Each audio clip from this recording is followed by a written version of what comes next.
Hey, what's up guys? Psynaps here, and in this video I'm going to show you how I did the Gamers League intro. I used a combination of Cinema 4D for the 3D logo, and then I used After Effects to bring it all together. I like fire and lens flares, and I like some more fire with my lens flares and more fire on top of that. Let's take a look at the logo. Reinhardt gave me a two-dimensional vector artwork, and I basically 3D'ized it in Cinema 4D, and this is what we came up with.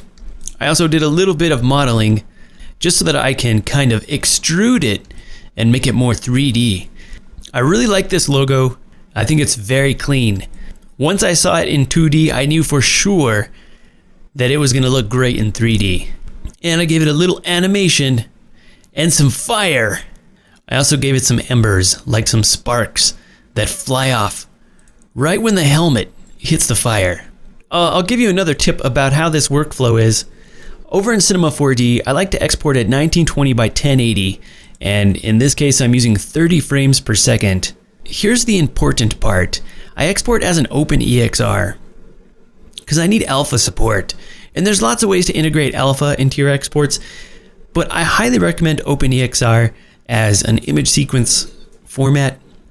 The files come out a little bit smaller than PNG, it seems, and you get this 32-bit high dynamic range support. It can make rather large files, so to make them small, I choose 16-bit float, zip in blocks of 16 scan lines. And when I do it like that, the file sizes are more manageable, and I still get those very crisp, clean exports.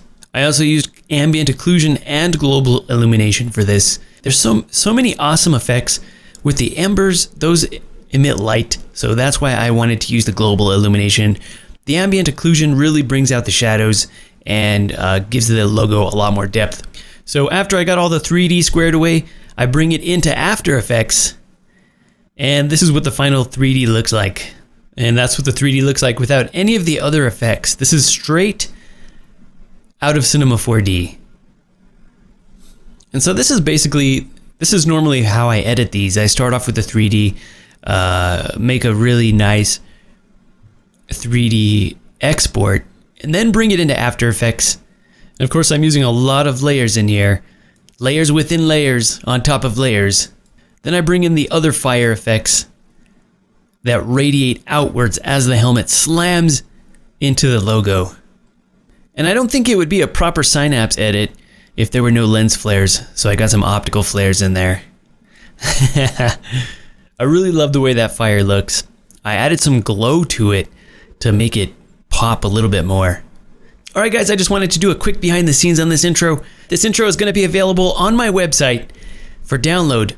All of the members of Gamers League can go to this site and download the media pack right here. I'm going to keep the media pack uploaded here, so just bookmark this page if you want to download it.